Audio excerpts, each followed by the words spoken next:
আল্লাযীনা ইউনফিকুনা ফিস সাররাই ওয়াদ দাররা, মুত্তাকি তারা যারা সচ্ছল অবস্থায় আল্লাহর রাস্তায় দান করে, অসচ্ছল একেবারে ঘরে খাবার নাই, পেটে ভাত নাই, পিঠে কাপড় নাই, এই মানুষগুলো যখন দান করে এরা মুত্তাকি। সুবহানাল্লাহ কইবেন না সবাই? অনেক সময় দেখবেন সচ্ছল মানুষের চাইতে অসচ্ছল মানুষরা দান করে আরো। নবী আমার একদিন বেলালের হাতটা ধরছে, উমাইয়ার গোলাম বেলাল, পেটে ভাত নাই, পিঠে কাপড় নাই, হযরতে বেলাল। মদিনায় বেলালের মতো আর গরিব আর ফকির কি আছে বলেন তো? উমাইয়ার গোলাম ছাগলের রাখাল, উমাইয়ার ছাগল চড়ায় হযরতে বেলাল। দেখতে দেখা যায় না ভালো, নিজের বলতে কিচ্ছু নাই, পেটে ভাত নাই, পিঠে কাপড় নাই, পায়ে জুতা নাই। হযরতে বেলাল ঠিক মতো খাইতে পারে না। এই বেলালকে আল্লাহর নবী ডাক দিয়া কান, ফিকিয়া বেলাল, ও বেলাল তুমিও আল্লাহর রাস্তায় খরচ করো। লা তাকশা মিন জিল আরশি কিলালা, বেলাল কখনো দারিদ্রতাকে ভয় পাইও না, পরের বেলায় কি খাইবা তোমার রিজিকের জিম্মাদার তুমি নিজে না। ও বেলাল, তোমার রিজিকের জিম্মাদারি তোমার হাতে না, তোমারে যিনি বানাইছেন তোমার রিজিকের জিম্মাদার ওই বানানেওয়ালা। চিৎকার মেরে কন্না আল্লাহু আকবার। শামস কামার সুরখে জমি আঞ্জুম আখতার, দশতে দিওয়াল ওয়াদিয়ে সাহারা ও সমুন্দর, মোরমল খতাম দরু তৈর কবুতর, শাম সে হর জুলম তুজু আহমার আসগর, গুলজার গুলো গুলজার গুলো পুরগে সাজার কিসনে বানায়া, তালেব মায়ুসি কা হো ये सब जिसने বানায়া। বলেন সব কিছু বানাইছেন কে? এই বেলাল যখন উমাইয়ার নির্যাতন সহ্য করার পর, দিনের পর দিন উমাইয়ার নির্যাতন সহ্য করেছে হযরতে বেলাল। ছাগল চড়ায়, উমাইয়ার ছাগল চড়ায়। হযরতে বেলাল কেমনে ঈমান গ্রহণ করেন? হাদিসের কিতাবের মধ্যে লেখে, বেলাল যখন একদিন উমাইয়ার ছাগল চড়াইতেছেন, উমাইয়ার রাখাল কৃতদাস হযরতে বেলাল বকরি চড়ায়। পাহাড়ি এলাকা, পাহাড়ের গিরিপথে যেখানে কিছু ঘাস আছে ওই জায়গার মধ্যে ভেড়া চড়ায়, মেষ চড়ায়, বকরি চড়ায় হযরতে বেলাল। ইথিওপিয়ার একজন মানুষ, ওই পথ দিয়া দোজাহানের নবী, প্রিয় নবী সরওয়ারে দু আলম। এ আমার বাবা, কাজের লোকেরা কিন্তু বাজারে গিয়া চা খাওয়ার সময় পায় না। পায় নাকি? আপনার বাড়ির কামলা কি বিকালবেলা বাজারে গিয়া চা খায় নাকি? এই যুগেও যদি খায় একটা সময়, এ বাবা গরু ছাগল যেমন ঘরে বেঁধে রাখে, একটা সময় বাজার ঘাটে গোলাম বান্দি বিক্রি হইতো, এদেরকেও ঘরে আটকায় রাখতো। স্বাধীনতা বলতে কিচ্ছু ছিল না। বেলাল ছিল ওই রকমের একজন গোলাম। ওই গিরিপথে বেলাল উমাইয়ার কি চড়ায় বলেন? ছাগল চড়ায়। দেখেন না বেলাল কেমনে ইসলাম গ্রহণ করে। তখনও বেলাল কালিমা পড়ে নাই, তখনও বেলাল মুসলমান হয় নাই। বেলাল জানেও না, বেলাল জানেও না যে এই মক্কার থেকে হিজরত করে মদিনায়, অথবা মক্কার ভিতরে নবী মুহাম্মদুর রাসূলুল্লাহর যে আবির্ভাব ঘটেছে, নবুয়ত পাইছে, এই খবরটা পর্যন্ত বেলালের কানে যায় নাই। কারণ বাজারে যায় না, মানুষের সাথে মেশে না, মালিক তারে কোথাও যাইতেও দেয় না, কারোর সাথে মিশতেও দেয় না। সুবহানাল্লাহ জোরে কোন সবাই। এমন একজন বেলাল, ওই যে মেষ চড়ায়, বকরি চড়ায়, জঙ্গলের ভিতরে, পাহাড়ের পাদদেশে, গিরিপথের ভিতরে। একদিন ওই পথ দিয়া দোজাহানের নবী কালিমার দাওয়াত নিয়ে যখন যাচ্ছিলেন একটা মহল্লায়, হঠাৎ বেলালের নজর পড়ছে নবী মুহাম্মদুর রাসূলুল্লাহর চেহারার প্রতি। সুবহানাল্লাহ। বেলাল তাকায়া দেখে যে মনে হয় যেন আকাশের সূর্যটা এই মানুষটার চেহারার মধ্যে ঝলমল ঝলমল করতেছে। এত সুন্দর চেহারার একজন মানুষ। বেলাল ছাগল বকরি গুলো রাইখা এই লোকটার কাছাকাছি আসলেন। আয়েশা তারে জিজ্ঞাসা করলেন, আপনি কে? আনা মুহাম্মদ ইবনে আব্দুল্লাহ, আব্দুল্লাহর ছেলে মুহাম্মদ। কয় কোথায় যাবেন? কয় পাশের মহল্লায়। নবীজি আমার ডাক দিয়া বলে, তোমার নাম কি? কয় আমার নাম বেলাল। কয় কি করো? কয় মেষ চড়াই। কয় তোমার কাছে কোনো পানি আসেনি? কয় না, পানি নাই। কয় ও বেলাল, একটু বকরির থেকে দুধ দেওয়া যাবে না, আমি একটু পান করবো, আমি একটু পিপাসার্থ। কয় বকরির স্তনেও কি নাই, কোনো দুধ নাই। কয় তাহলে একটা কাজ করো, তুমি স্তনে হাত দাও, যেই স্তনে কোনো দুধ নাই ওই স্তন থেকে যদি দুধ আসে তাইলে তুমি আমারে দুধ দিবানি। সুবহানাল্লাহ। হযরত বেলাল কয় ঠিক আছে। বেলাল একটা বকরি যেটার স্তনে কোনো দুধ নাই রহমতে আলম নবীর সামনে আনলেন। বেলাল স্তনের ভিতরে হাত দিলেন, দেখেন এই যে দুধ নাই। আমার নবী যেন কি একটা পড়ে যখন বকরির পিঠের মধ্যে হাত বুলাইলেন, বেলাল তাকায় দেখে বকরির স্তনটা সেকেন্ডের মধ্যে দুধে ভরপুর হয়ে যায়। আদম কে লিয়ে ফখর ইয়ে আলী নসবি হে, মক্কি মাদানী হাশেমি ও মুত্তালিবি হে। পাকিজা তরস আরশ সামা জান্নাতে ফেরদৌস, आराम गाहे खाके रसूले आरबी है। आयजा एरे बैते नबवी याद रहे ये, बेकायदाया जम्बे से लगबे आदबी है। आहिस्ता कदम नीचे निगाह पुश्ते सदा हो, खाबीदा इहा रूह रसूले आरबी है। बुझ जाए तेरे सीटू से आए अब्र करम आग, जो आग मेरे सीनों में मुद्दत से लगी है।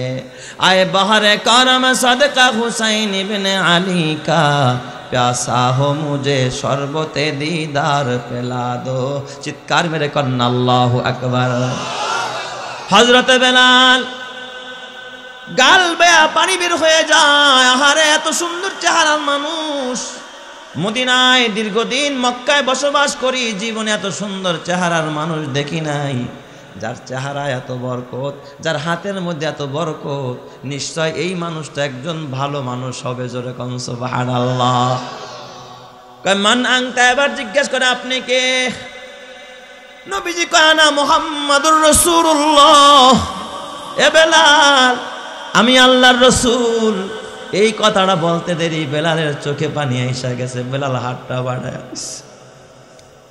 বেলাল কয় এই চেহারা আমি জীবনে দেখি নাই। এত সুন্দর চেহারার মানুষ, আখিরে জামানার পয়গম্বর যদি সত্যি আপনি মুহাম্মদুর রাসূলুল্লাহ হয়ে থাকেন, আমি হাতটা বাড়ায় দিলাম, গোলামের হাতটা বাড়ায় দিলাম, আমার এক্ষুনি আপনি কালিমাটা পড়ায় বেলাল রে মুসলমান বানায় দেন। চিৎকার মেরে কন্না আল্লাহু আকবার। আরো জোরে বলেন আল্লাহু আকবার।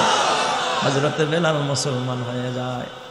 মুসলমান হওয়ার পরে বেলালের উপরে যখন বেলাল মুসলমান হয়ে গেল, ইমানটা গোপন করতে পারতো কিন্তু গোপন করে নাই। এই বেলাল বাসায় গিয়া বকরি ছাগল মেষ বেড়াগুলো বেঁধে বেঁধে ঘরের ভিতরে বসে বসে আহাদ আহাদ জপতেছে। আহাদ মানে হলো আল্লাহু আহাদ। আল্লাহ কি? এক। আল্লাহ এক, এই কথা বলে বলে বেলাল বেড়াইতেছে। উমাইয়া কয় কিরে বেলাল কি বলস? কয় আল্লাহু আহাদ, আল্লাহ একজন। সুবহানাল্লাহ কোন সবাই? কয় বুঝছি, মোহাম্মদের ট্যাবলেট খাইছস। এই বেলাল তাড়াতাড়ি কালিমা ছাড়। বেলাল ডাক দিয়া কয় না উমাইয়া, যেই মানুষটার চেহারা এত নূর, যার হাতে এত বরকত, আমি নিজের চোখে দেখেছি, এই মানুষটা কোনোদিন খারাপ মানুষ হতে পারে না রে উমাইয়া। আমি তোর গোলাম হতে পারি রে উমাইয়া, কিন্তু ওই মানুষটার কালিমা আমি কোনোদিন জবান থেকে ছাড়বো না। চিৎকার মেরে কোন সুবহানাল্লাহ। আমি কালিমা কখনো ছাড়ব। ডাক দিয়া বলে বেলাল এত বড় স্পর্ধা, আমার গোলাম হইয়া আমার সামনে উঁচা গলায় কথা কস, আমি দেখাইতেছি তোর ইমানের মজা, তোর আহাদের মজা। শুরু হয়ে গেল বেলালের উপরে স্টিম রোলার নির্যাতনের স্টিম রোলার। এমন কোন নির্যাতন নাই যা উমাইয়া বেলালের উপরে চালায় নাই। একে একে ইচ্ছা করলে মুহূর্তে তার জবাই করতে পারতো, কিন্তু জবাই করে না। উমাইয়ার চিন্তা হলো ওরে আমি একেবারে শিক্ষা দিমু, যেন ওরে দেখা আর নতুন করে কেউ কালিমা পড়তে সাহস না পায়। শিক্ষা দিতে চাইছে বেলালকে। এই জন্য বেলালকে না খাওয়ায় রাখে। 3 দিন হয়ে যায়, 4 দিন হয়ে যায়, বেলালের খাবার দেয় না। বেলালের পেটে ভাত নাই, পিঠে কাপড় নাই, আহাত বলে না। ঘরের মধ্যে আটকায় রাখে। কয় বেলাল তোর ইমানের মজা বুঝিয়ে দিব। বেলাল ডাক দিয়া কয় গোলাম আলী, ও উমাইয়া, খাবার বন্ধ করতে পারো, আমার শ্বাসনালী বন্ধ করতে পারবা, আমারে কেটে টুকরা টুকরা করতে পারবা, কিন্তু আমি বেলালের জবান থেকে কোনোদিন আহাদ শব্দটা তুমি দূর করতে পারবা না। আমি বেলাল কোনোদিন এক আল্লাহকে ভুলবো না। জোরে কোন সুবহানাল্লাহ। কয়েকটা কাজ কর দেই, ও কোন জবান দিয়ে আহাদ বলে, এই জবান দিয়ে একবার শিক্ষা দিতে হবে। বেলালের হাত পাগুলো বেঁধে ফেলছে। উমাইয়া যখন আহাদ বলতেছিল জিব্বাটাকে এইভাবে টান দিয়া ধরছে উমাইয়া। এরপরে বাবলা কাটা জিব্বার মাঝখানে ঢুকাইয়া দিস। কয় দেখি এবার আহাদ পারস কিনা। হযরতে বেলালের গাল বেয়া পানি পড়ে, চোখ দিয়া পানি পড়ে। ডাক দিয়া বুঝাইতে চাই উমাইয়া, হাত বেঁধেছস, পা বেঁধেছস, জবানে বাবলা কাটা লাগায় জবান বন্ধ করতে চাইছস, কিন্তু বেলালের অন্তরটা বন্ধ করতে পারস নাই। শাহাদাত আঙ্গুলটা উঁচা কইরা বেলাল যেন আঙ্গুল দিয়া বুঝাইতে চায় আল্লাহুস সামাদ, আল্লাহু আহাদ, কুল হুয়াল্লাহু আহাদ, আমার আল্লাহ এক, আমার আল্লাহ বেনিয়াজ। চিৎকার মেরে কন্না আল্লাহু আকবার। আমার পাগল মন ওই মদিনার প্রেমে পড়েছে, ওই মদিনা এই মনকে বন্দি করেছে। বলো পাগল মন ওই মদিনার প্রেমে পড়েছে। জানি না ওই মদিনায় কি আছে মধু, মদিনা মদিনায় আমায় করেছে জাদু। বিশ্বজাহান নবীর প্রেমে, বিশ্বজাহান নবীর প্রেমে পাগল হয়েছে। বলো পাগল মন ওই মদিনার প্রেমে পড়েছে। বলো পাগল মন ওই মদিনার প্রেমে পড়েছে। আল্লাহ ওই মদিনার প্রেম, নবীর প্রেম আমাদের সিনায় দাও। জোরে বলেন আমিন। আরো ইমানের আওয়াজে বলেন আমিন। উমাইয়া তারপর ক্ষান্ত হয় না। সিদ্দিক আকবর কানে আওয়াজ গেল বেলালের উপরে স্টিম রুলার চলে। আবু বকর সিদ্দিক বললেন বেলাল আর তুমি প্রকাশ্যে ঈমান দেখাও না, গোপন করো বেলাল। বেলাল কয় ভাই আবু বকর, দুনিয়ার সব গোপন করতে পারি, আমি যে কালিমা পড়েছি আমার রব তো হক, আমি হক কেন গোপন করব? হক কোনোদিন গুল লুকায়া থাকতে পারে না, আমি প্রকাশ্যেই বলবো, আমার যা হওয়ার হবে। নির্যাতন চলতেছে। নবীজি আমার ডাক দিয়া কয় আবু বকর রে, ওই কালো বেলাল, ছাগলের রাখাল বেলাল, আমার বেলালের নির্যাতন আমি নবী সইতে পারি না।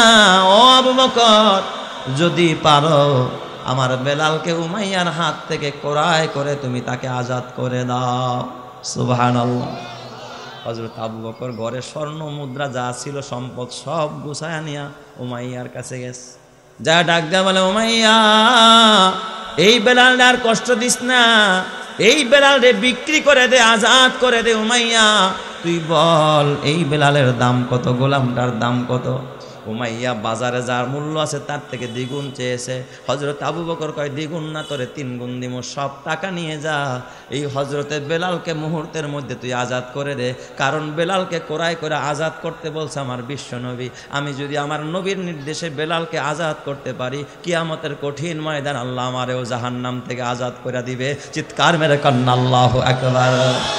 হযরতে আবু বকর বেলালকে কিনে বেলালকে আজাদ করে দিলেন। এই কালো বেলাল নবীজি তার মসজিদের মুয়াজ্জিন বানায় নিলেন। মসজিদে আজান দেয় বেলাল, এত সুন্দর কণ্ঠ হযরতে বেলাল। এই বেলাল একদিন মসজিদে আজান দেয়, শুধু আজান দেয় তা না, বেলাল মসজিদটাও মুছতে থাকে, মসজিদটাও ঝাড়ু দিতে থাকে।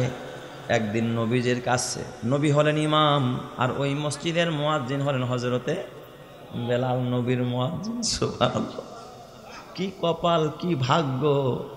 নবীজির মুয়াজ্জিন হযরতে বেলাল, নবীজির পিছনেই নামাজ পড়ে হযরতে বেলাল। এই বেলাল একদিন মসজিদ মুছতেছে, মসজিদটা ঝাড়ু দিতেছে, নবী আমার বসে আছে। হঠাৎ এক ভিক্ষুক আইসা রহমতে আলম নবীর সামনে হাত বাড়ায়, ইয়া রাসূলুল্লাহ আতিনি, আমাকে কিছু দেন, আমি মুসাফির, আমি গরিব মানুষ। নবীজি ডাক দেখা, মুসাফির, আমি মুহাম্মদের কাছে দেওয়ার কিছু নাই। ওই যে দেখো মসজিদের ভিতরে একজন কালো গোলাম মসজিদ মুছতেছে, তার কাছে যাও, ওই কালো গোলামটা তোমারে খালি হাতে ফেরাবে না, কালো গোলামের কাছে গিয়া চাও। সুবহানাল্লাহ। অথচ বেলালের কাছে তো কিছুই নাই, কিছু আসেনি। কয় যাও ওই কালো গোলামটার কাছে যাও, সে তোমার কি ফিরাবে না, খালি হাতে ফিরাবে। নবীর কথা, নবী মস্কারি করে না, নবী ঠাট্টা করে না। ভিক্ষুক গিয়া ওই মসজিদ ঝাড়ু দিতেছে, মুছতেছে বেলাল। নবীজির মুয়াজ্জিন ডাক দিয়া কয়, ও ভাই মুয়াজ্জিন বেলাল, রহমত আলম নবী তোমার কাছে পাঠাইছে, আমারে কিছু দিতে বলছে, আমারে দান করতে বলছে, আমি বড় ক্ষুধার্ত, আমারে কিছু দাও। অথচ বেলালকে ওই এলাকার মধ্যে বড় শিল্পপতি না, একেবারে ফকির, পেটেও ভাত নাই, পিঠেও কাপড় নাই, এ আমার বাবা দেওয়ার মতো তার হাতে কিচ্ছু নাই। বেলাল কিন্তু বলে না যে আমার ঘরে কিছু নাই, এই কথাও বলে না, সাথেও কিছু নাই বলে না। বেলাল আকাশের দিকে মুখটা উঠায়া মালিক কি যেন বিড়বিড় করে বলে, মালিক রে, তোমার নবীও জানে আমার কাছে কিছু নাই, তারপরে তোমার নবী ভিক্ষুককারে পাঠায় দিছে। আল্লাহ আমি আরে কেমনে খালি হাতে ফেরত দিব? বেলাল ডাক দিয়া কয়, ও মুসাফির চল রে ভাই চল, বাসায় যাই, দেখি বাসায় কিছু আসেনি, বাসার থেকে তোরে আমি দিয়ে দিই। সুবহানাল্লাহ চলে কোন সবাই। তার মানে মসজিদের পাশেই হযরতে বেলালের একটা হুজরা ছিল, ছোট্ট একটা রুম, ওইখানে বেলাল ঘুমাইত। ওইখানে গিয়া মুসাফিরে বসাইয়া, ভিক্ষুককারে বসাইয়া হযরতে বেলাল, পাশে একটা রুম ছিল, ওই জায়গার মধ্যে গিয়া হযরতে বেলালের তো সব সময় ওযু থাকতো, তিনি কখনো ওযু ছাড়তেন না, ওযু করতেন আর 2 রাকাত নামাজ পড়তেন। এত বড় দামি বেলাল, ওযু ছাড়া একটা সেকেন্ড হযরতে বেলাল চলতেন না। ভিক্ষুকটারে মুসাফিরটাকে পাশের রুমে বসায়া, পাশের রুমে গিয়া হযরতে বেলাল সিজদায় পড়ে গেছে।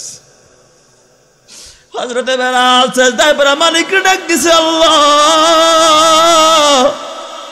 মালিক রে, আমার কাছে কিচ্ছু নাই, তুমিও জানো, তোমার বন্ধুও জানে, তারপরে তোমার বন্ধু একজন ভিক্ষুকরে আমার কাছে পাঠাইছে, আমি যেন তারে কিছু দিয়া দেই। এখন যদি আমি ভিক্ষুকরে কিচ্ছু দিতে না পারি, আল্লাহ আমার ইজ্জত যায়, তাতে আফসোস নাই, কিন্তু তোমার নবীর ইজ্জত থাকে না, কারণ তোমার নবী তো আমি বেলালরে দেখায় দিছে যে আমি বেলাল কিছু যেন দিয়া দেই। আল্লাহ আমি কিছু দিতে না পারলে তোমার নবীর ইজ্জত থাকে না, আল্লাহ তোমার নবীর ইজ্জত তুমি রক্ষা করো, জোরে কন্না আল্লাহু আকবার। এই দিক দিয়ে বেলাল সিজদায় কাঁদে, ওই দিক দিয়ে আবু বকর দৌড়ায়া হুজরার মধ্যে ঢুইকা ডাক দিয়া কয়, বেলাল রে জলদি আয়, মসজিদে নববীতে আমার নবী তোরে ডাকে। কয় কেন গো? কয় জানি না বেলাল, তাড়াতাড়ি আয়। মুসাফিরের হাতটা ধইরা হযরতে বেলাল মসজিদে নববীর দিকে যা দাঁড়ায় গেছে। আমার নবী যে ডাক দিয়া কয়, বেলাল দেখো এই যে উট ভর্তি মাল দেখা যায়, এই মাল তোমার মাল, এই উট ভর্তি মাল তোমার, এটা তুমি নিয়ে যাও, এই ভিক্ষুকরেও দাও, আর যারে খুশি তারে দান করে দাও রে বেলাল, এই মাল তোমার জন্য আমার আল্লাহ জান্নাত থেকে পাঠায়া দিছে। চিৎকার মেরে কন্না আল্লাহু আকবার, আরো জোরে বলেন আল্লাহু আকবার। বলেন তো দেওয়ার মালিক কে? এই জন্য আল্লাহ কয় মুত্তাকি কারা, আল্লাযীনা ইউনফিকুনা ফিস সাররাই ওয়াদ দাররা, যারা সচ্ছল এবং অসচ্ছল অবস্থায় দান করে। কার রাস্তায়? আমরা খালি দানের কথা বলে ধনীর দিকে নজর দেই। কে ধনী আগে জান্নাতে যাব, তুমি কি জান্নাতে যাইবা না? ফকির হইলেও যদি দিয়া দাও, তুমি দিবা 1 টাকা, তোমাকে দিব 100 টাকা, তুমি দিবা 1 টাকা, তোমাকে দিবে 700 টাকা। যিনি তিনি কে? যা আছে তার থেকেই দাও। আর এই প্রাচুর্যের প্রতিযোগিতা, সম্পদের প্রতিযোগিতা কবরে যাওয়ার আগ পর্যন্ত তোমাদের থাকবেই থাকবে। ঠিক না বা ঠিক জায়গা? আমরা তো তাই দেখতেছি, তাই না? ময়রা যায়, তারপরেও কয় ওই আদালত করছিলাম অমুকের জমিন নিয়ে, বাজান আমি তো আর রায় দেখা যাইতে পারলাম না, তুই কিন্তু এই রায় ছাড়িস না, আদালত ছাড়িস না, মামলা বহাল রাখিস। ময়রা যায়, মুমূর্ষু রোগী ছেলেরে শিখাইয়া দেওয়া যায়। ঠিক বললাম না? ঠিক বললাম জোরে কয়। হাত্তা জুরতুমুল মাকাবির, কবরে যাওয়া পর্যন্ত এই প্রতিযোগিতা চলতেছে, চলবেই চলবে, চলবেই চলবে। এই জন্য আল্লাহ তাআলা বলে এইগুলো নিয়ে প্রতিযোগিতা করে লাভ নাই রে বাবা, এইগুলো নিয়ে যত প্রতিযোগিতা করবি তত ধ্বংসের পথে চলে যাবে। প্রতিযোগিতা অতীতেও কম হয় নাই, ফেরাউন কম করে নাই ক্ষমতা নিয়ে প্রতিযোগিতা, নমরুদ কম করে নাই আবু জেহেল, আবু লাহাব, উতবা, শাইবারা কম করে নাই, সাদ্দাত কম করে নাই, হামান কম করে নাই, কারুন কম করে নাই। এরা প্রতিযোগিতা করতে গিয়া নিস্তানাবুদ হয়ে গেছে। তোরাও যদি দুনিয়া নিয়ে প্রতিযোগিতা করতে যাস, শেষ হয়ে যাবি, কিচ্ছু পাবি না। কপালে যা লেখা আছে তাই পাবি, 1 ইঞ্চি দানা বেশি পাবি না। আমি আল্লাহ যা লেখছি তাই তুই পাবি। যতই চেষ্টা করস, যতই প্রতিযোগিতা করস, আমার তাকদিরের বাহিরে 1 জাররা পরিমাণ তোর ভিতরে ঢুকবে না। কথা ঠিক না বা ঠিক যারা কেন? আল্লাহ কপালে যা লেখা রাখছে তার বেশি কেউ পাবেন?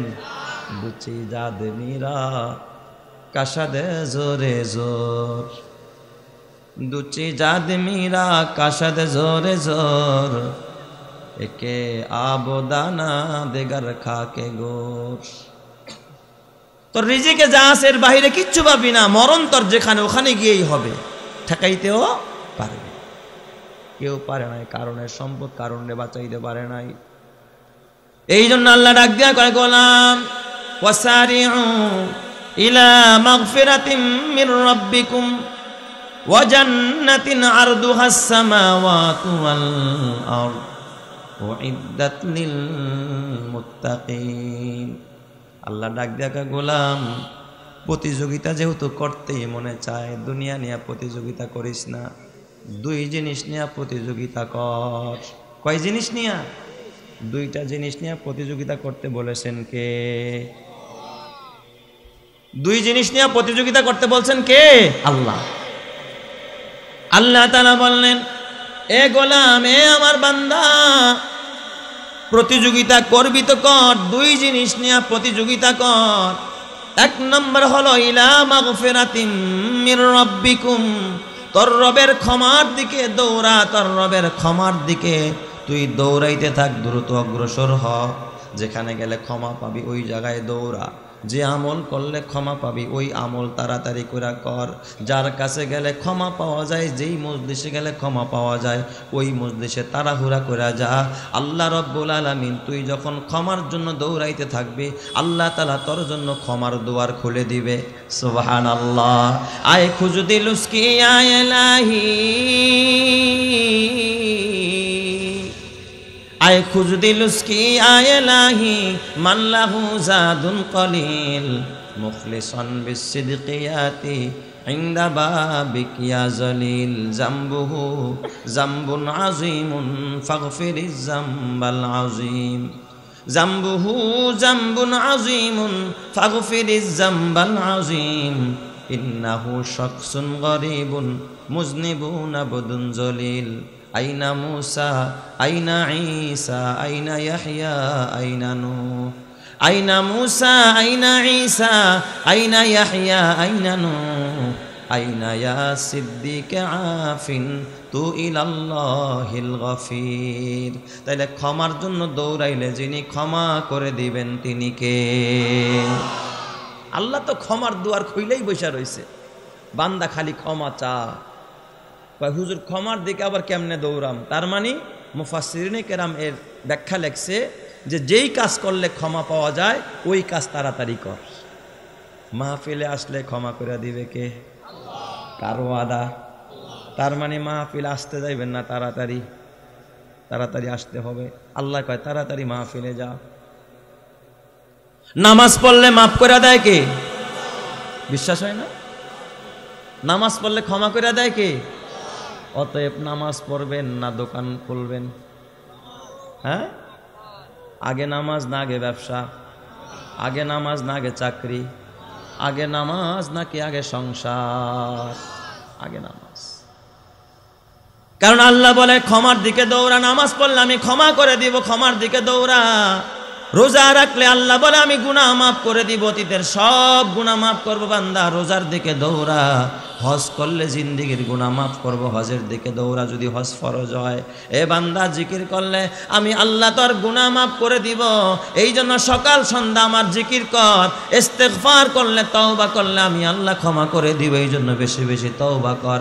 এ বান্দা কোরআন তেলাওয়াত করলে গুনাহ মাফ হয়ে যায়, বেশি বেশি কোরআন তেলাওয়াত কর। দান খয়রাত করলে গুনাহ মাফ হয়, বেশি বেশি প্রতিযোগিতা করে দান খয়রাত কর। তোর জিন্দিগির গুনাহ যিনি মাফ করে দিবেন তিনি কে? তাহলে বুঝছেন তো কোন দিকে দৌড়াইতে হবে। এবার রাস্তা পাইছেন তো? হ্যাঁ, যেই কাজ করলে ক্ষমা পাওয়া যায় এই কাজের দিকে দৌড়াইতে বলছেন কে? আল্লাহ। আল্লাহ তাআলা 2 নম্বরে ডাক দেয়া কয় ওয়া জান্নাতিন আরদুহাস সামাওয়াতু ওয়াল আরদ। এ বান্দা, এমন জান্নাতের দিকে দৌড়া যেই জান্নাতের প্রশস্ততা হবে 7 আসমান এবং 7 জমিন। শুধুমাত্র প্রশস্ততা। সুবহানাল্লাহ। কোন সবাই বলেন একটা জিনিস, পাশে বেশি না লম্বায় বেশি থাকে? এই যে একটা পানির বোতল দেখতেছেন, এটা লম্বায় বেশি না পাশে বেশি? পাশের থেকে লম্বা অনেক গুণ বেশি থাকে।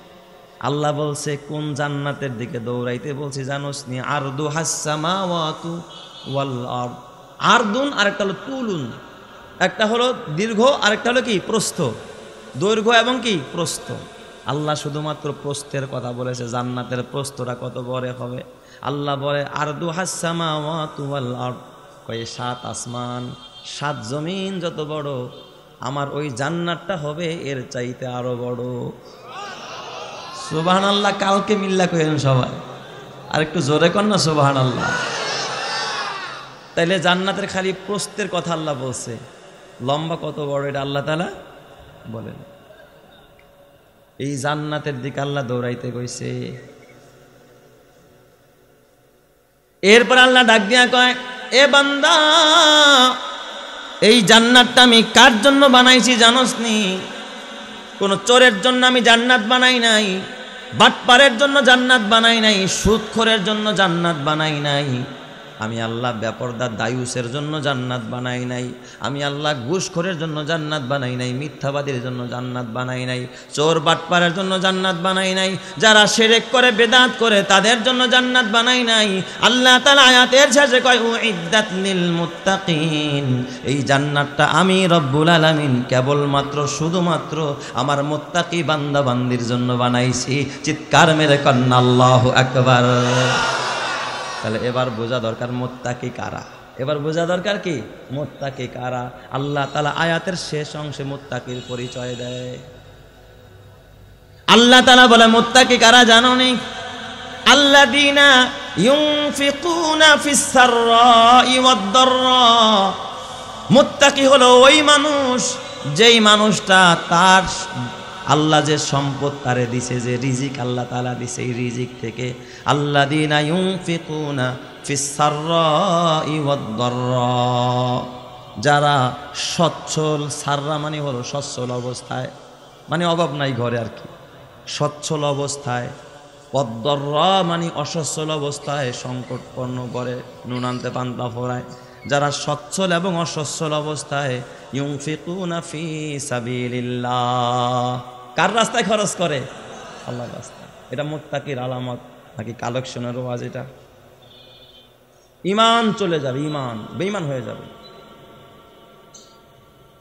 এই কথা কি কোনো নাট্যমঞ্চের গল্প ভাই? এটা খোদার কোরআন, খোদার কোরআন আল্লাহ বলেছে। কেউ যদি তাচ্ছিল্য করে বলে এটা কালেকশনের ওয়াজ, ঈমান থাকবে না, বেঈমান হয়ে যাবে। কোরআন নিয়ে এসে তাচ্ছিল্য করেছে।